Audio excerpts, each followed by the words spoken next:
নমস্কার বন্ধুরা, আমার মায়াভরা সংসারে আপনাদের সবাইকে স্বাগত।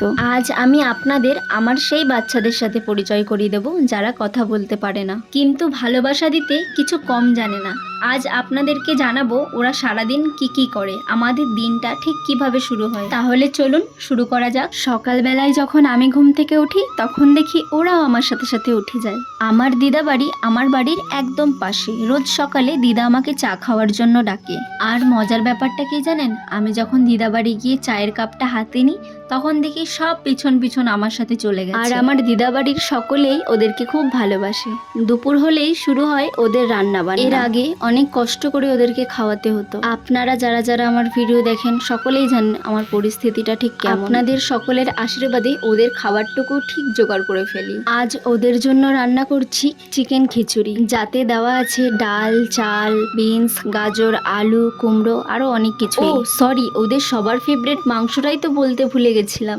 বন্ধুরা, আপনারা অনেকেই বলেছিলেন ভিডিওতে আমাকে স্ক্যানার দিতে, কারণ আপনারা আমার পরিস্থিতিটা জানেন। তাই আপনাদের কথায় আজকে আমি ভিডিওতে কিউআর কোডটা দিয়ে দিচ্ছি। আপনাদের সামর্থ্য অনুযায়ী যেটুকু ইচ্ছা আপনারা সাহায্য করতে পারেন। আর জানেন তো বন্ধুরা, খাওয়া দাওয়ার পর ওদের শুরু হয় মাঠ কাঁপানো খেলা। তারপরে খেলা শেষে আমি বাড়ির সামনে জলের পাত্র রাখি, আর ওরা হাঁপিয়ে যাওয়ার পর সেখানে এসে জল খায়। ওরা শুধু নিজেদের মধ্যে নয়, ওরা আমার সাথেও খেলে। আমি যদি কখনো বাইরে কোথাও কোনো কাজের জন্য যাই, 2-1 ঘন্টা ওরা যদি আমাকে না দেখে, আর 2-1 ঘন্টা পর ফেরার পর যখন ওরা আমাকে দেখে, তখন আদর খাওয়ার জন্য সবাই আমার গায়ের ওপর ঝাঁপিয়ে পড়ে। আর বিশ্বাস করো, কোথাও যাওয়ার পর যে ক্লান্তি থাকে সেই ক্লান্তি আমার তখনই দূর হয়ে যায়। আর তার মধ্যে ঝুটি বলে আমার একটি কুকুর আছে, ও আমাকে কিছুক্ষণ না দেখলেই খুব কান্নাকাটি করে। তোমরাই দেখে নাও। কাঁদতে হবে না, কাঁদতে হবে না। তুই সবসময় কান্না করিস কেন রে?